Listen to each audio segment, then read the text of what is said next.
মৰমৰ ছাত্ৰ ছাত্ৰীসকল, শংকৰদেৱ শিশু নিকেতনৰ সাধাৰণ জ্ঞানৰ যি প্ৰশ্নপত্ৰ মই ইতিমধ্যে তোমালোকক উত্তৰৰ সৈতে দিছিলোঁ, তাৰে দ্বিতীয় ভাগটো মই দিবলৈ ওলাইছোঁ। গতিকে বাতৰি কাকতৰ নামৰ দি আৰম্ভ কৰোঁ। আজি তোমালোকৰ পাঠ্যক্ৰমৰ ভিতৰত বাতৰি কাকতৰ নামো তোমালোকে জানিব লাগে।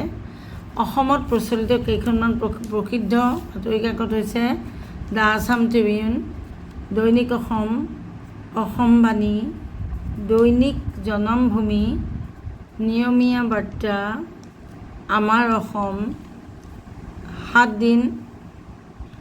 সাদিন, অসমীয়া প্ৰতিদিন, অসমীয়া খবৰ, গণ অধিকাৰ। মই তোমালোকক 10খন কাগজৰ নাম দিছোঁ। তোমালোকে 10খনৰ ভিতৰত যিকেইখন উজু পোৱা সেইকেইখনৰ বানানৰ সৈতে শুদ্ধকৈ শিকিবা। এইখিনিতে মই এটা কথা কওঁ, খবৰ কাকতবিলাক বা বাতৰি কাকতবিলাক দুই ধৰণে হয়। কিছুমান কাকত দৈনিক প্ৰকাশিত হয়, এইবোৰক দৈনিক কাকত বুলি কোৱা হয়, আৰু কিছুমান সাপ্তাহিকভাৱে হয়। ইয়াতে মই দিয়া নামখিনিৰ ভিতৰত 7 নম্বৰত সাদিন আৰু 3 নম্বৰ অসমবাণী, এই দুখন সাপ্তাহিক কাকত, বাকীকেইখন দৈনিক কাকত। অৰ্থাৎ প্ৰতিদিনেই এইকেইখন কাকত তোমালোকে পঢ়িবলৈ পাবা। গতিকে তোমালোকে যদি তোমালোকক দৈনিক কাকতৰ নাম লিখিবলৈ আহে, এই দৈনিক কাকতৰ পৰা নাম লিখিবা, আৰু যদি সাপ্তাহিক লিখিবলৈ আহে, সাপ্তাহিক 2খন মই দি থৈছোঁ, এই 2খনৰ নাম লিখিবা দেই। তোমালোকে কিন্তু এটা কথা মই কৈ আছোঁ বাৰে বাৰে, যে তোমালোকে এই হ্ৰস্বইকাৰ, দীৰ্ঘইকাৰ, হ্ৰস্বউ, দীৰ্ঘৌকাৰ এইবিলাক বস্তু ভালকৈ শিকিবা। বানানবোৰ আজিকালি ল'ৰা ছোৱালীয়ে খুব ভুল কৰে। বানান ভুল হ'লেও কিন্তু তোমালোকৰ কামত নাহিব। গতিকে তাৰপিছত আহিলে আলোচনীৰ নাম। কেইখনমান প্ৰসিদ্ধ আলোচনীৰ নাম ক'বলৈ দিছে। প্ৰসিদ্ধ আলোচনীৰ ভিতৰত প্ৰান্তিক এখন পষেকীয়া আলোচনী, অৰ্থাৎ 15 দিনত প্ৰকাশ পায় এইটো, আৰু মাহে 2খনকৈ ওলায় প্ৰান্তিক। তাৰপিছত নন্দিনী মাহেকীয়া আলোচনী, আইনাম জীৱনৰ মাহেকীয়া আলোচনী, গৰিয়সী মাহেকীয়া আলোচনী, ৰহস্য মাহেকীয়া আলোচনী। এই কেৱল প্ৰান্তিকখন পষেকীয়া মানে 15 দিনত ওলায়, অৰ্থাৎ এমাহত 2বাৰ ওলায়। এতিয়া আলোচনীৰ নাম বুলি ক'লে তোমালোকক মাহেকীয়া পষেকীয়া মই জানিবৰ কাৰণেহে দিছোঁ। তোমালোক 3য় শ্ৰেণীৰহে ছাত্ৰ, গতিকে তোমালোকক মাত্ৰ এনেকৈ দিব প্ৰশ্নটো যে তোমালোকে 2খন বা 3খন আলোচনীৰ নাম লিখা অসমীয়া, এনেকৈ ক'ব। তেতিয়া তোমালোকে প্ৰান্তিক, নন্দিনী, আইনা জীৱনৰ, গৰিয়সী এনেকৈ নাম লিখিলেই হ'ব দেই। বানান চাবা। তাৰপিছৰ কথাটো আহিলে অসমীয়া সাহিত্যৰ ছদ্মনাম। অসমীয়া সাহিত্যতো কিছু লিখক আছে যিসকলে আচল নাম এটা, কিন্তু যেতিয়া তেওঁলোকে কিতাপ পত্ৰ বা গল্প আদি লিখে, তেওঁলোকে এটা বেলেগ নাম ব্যৱহাৰ কৰে। সেই নামটো ছদ্মনাম বুলি কোৱা হয়। এতিয়া আমি কেইজনমান লেখকৰ আচল নাম আৰু ছদ্মনাম কি জানিবলৈ চেষ্টা কৰোঁ আহাচোন। প্ৰথম হ'ল লক্ষীনাথ বেজবৰুৱা। লক্ষীনাথ বেজবৰুৱাক কোৱা হয় কৃপাবৰ। লক্ষীনাথ বেজবৰুৱাৰ ছদ্মনাম হ'ল কৃপাবৰ। তাৰপিছত সুৰেন্দ্ৰনাথ মেধিৰ যিটো ছদ্মনাম সেইটো হ'ল সৌৰভ কুমাৰ চলিহা। 3 নম্বৰত বিনন্দ চন্দ্ৰ বৰুৱা, যাক আমি ধনী কবি বুলিও জানো, তেখেতৰ নাম কেৰেপাই শৰ্মা নামেৰে তেখেতে লিখা নাম হিচাপে ব্যৱহাৰ কৰিছিল। তাৰপিছত আহিলে ভুৱন মোহন বৰুৱা আচল নাম, কিন্তু তেখেতৰ যেতিয়া কিতাপ লিখে তেখেতৰ নাম দিছিলে কাঞ্চন বৰুৱা। তাৰপিছত ৰেৱতী মোহন দত্ত চৌধুৰীৰ লিখা নাম আছিল শিলভদ্ৰ, ছদ্মনাম। আনন্দ চন্দ্ৰ আগৰৱালা, তেখেতৰ ছদ্মনাম আছিল শ্ৰী হৰ্ষ। বিৰিঞ্চি কুমাৰ বৰুৱাৰ ছদ্মনাম আছিল বীণা বৰুৱা। বিষ্ণুপ্ৰসাদ ৰাভাৰ নাম আছিল বিষ্ণুপ্ৰিয়া ঠাকুৰীয়া। যেতিয়া তেখেতে লিখিছিল তেখেতে বিষ্ণুপ্ৰিয়া ঠাকুৰীয়া নামত লিখিছিল। আৰু এগৰাকী প্ৰসিদ্ধ লেখিকা যাক আমি মামণি ৰয়ছম গোস্বামী বুলি জানো, তেখেতৰ আচল নাম হ'ল ইন্দিৰা গোস্বামী। কিন্তু তেখেতে কিতাপ লিখোঁতে প্ৰত্যেকখন কিতাপত তেখেতে মামণি ৰয়ছম গোস্বামী বুলি লিখে। নৱকান্ত বৰুৱা, তেখেতৰ নাম আছিল এখুত ককাইদেউ। তেখেতে যি গল্প কবিতা যি লিখিছিল, বিশেষকৈ তেখেতে সৰু ল'ৰা ছোৱালীৰ কাৰণে লিখিছিল, সেই তেখেতে এখুত ককাইদেউ বুলি লিখিছিল। তাৰপিছত আহিলে ৰবীন ডে, তেখেতৰ ছদ্মনাম আছিল ৰংমনৰ আচল নাম আছিল ৰবীন ডে। তাৰপিছত আকৌ এবাৰ ক'ম নেকি এইখিনি? আকৌ এবাৰ কৈ দিলে বোধকৰোঁ তোমালোকৰ বেছি ভাল হ'ব।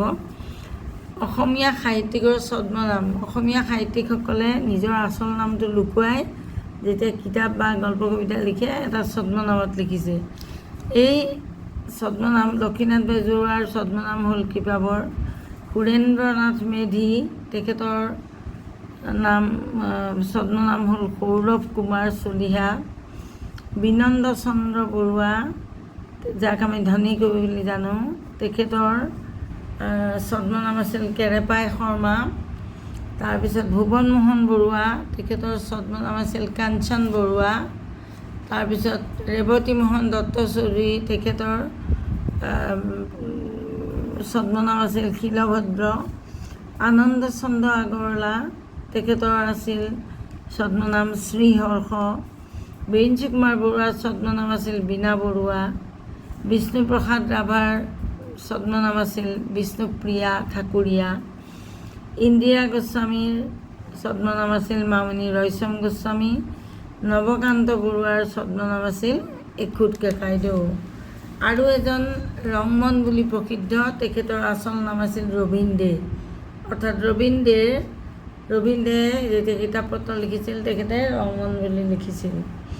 তাৰপিছত আহিলে কেইটামান প্ৰসিদ্ধ খেল প্ৰতিযোগিতাৰ নাম।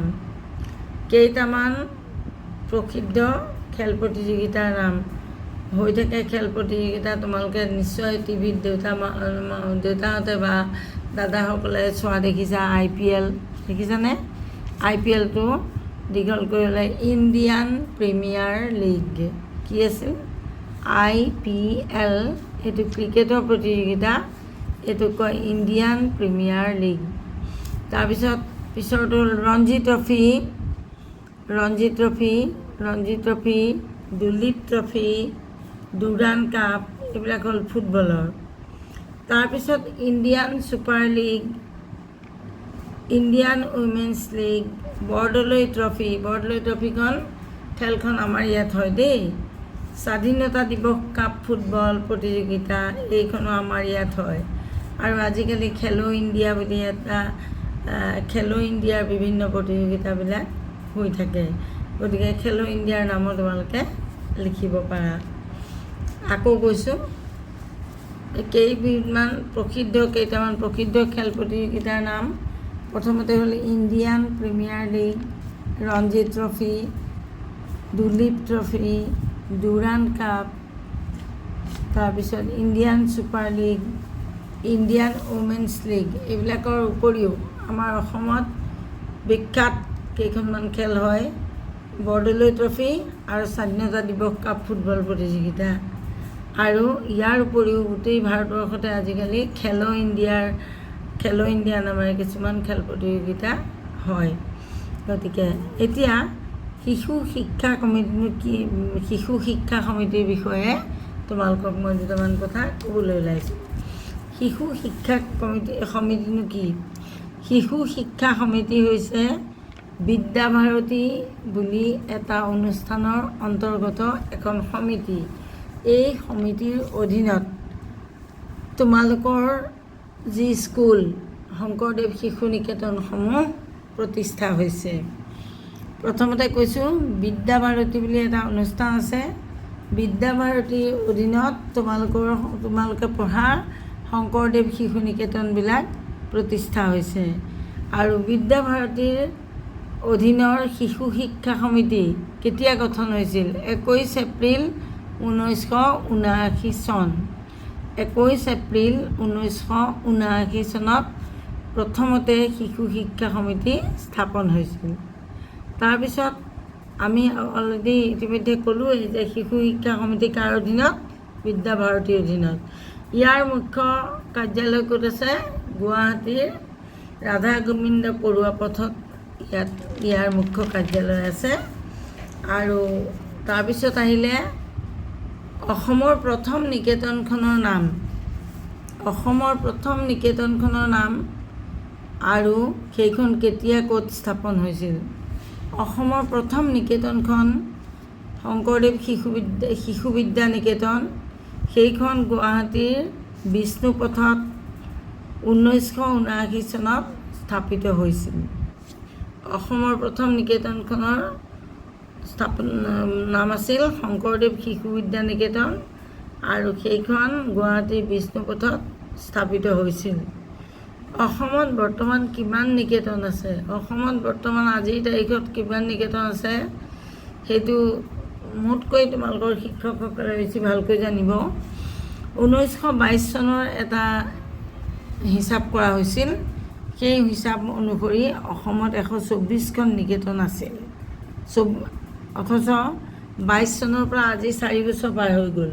হয়তো এই 4 বছৰত আৰু ইয়াৰ সংখ্যা বাঢ়িব পাৰে। গতিকে ইয়াৰ লগতে আৰু এটা কথা তোমালোকক মই কৈ থওঁ, আৰু এটা বস্তু তোমালোকে সেই জানিব লাগিব, সেইটো হৈছে বিভাগ আৰু সংকুল।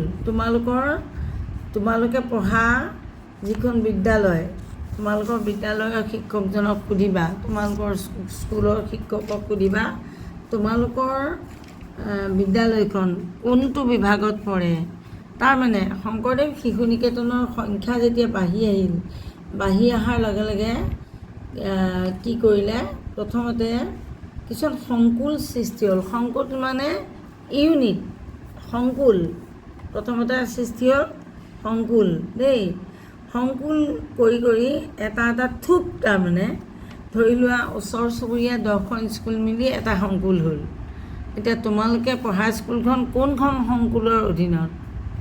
তাৰপিছত এই সংকুলবোৰ মিলি পেলাই 4-5টা সংকুল মিলি এটা বিভাগ হয়। এতিয়া তোমালোকৰ বিদ্যালয়খন কোনটো সংকুলৰ অধীনত, কোনটো বিভাগৰ অধীনত, সেই কথা তোমালোকৰ নিজৰ শিক্ষকক সুধিবা। সেই কথা তেওঁলোকে বুজাই দিব।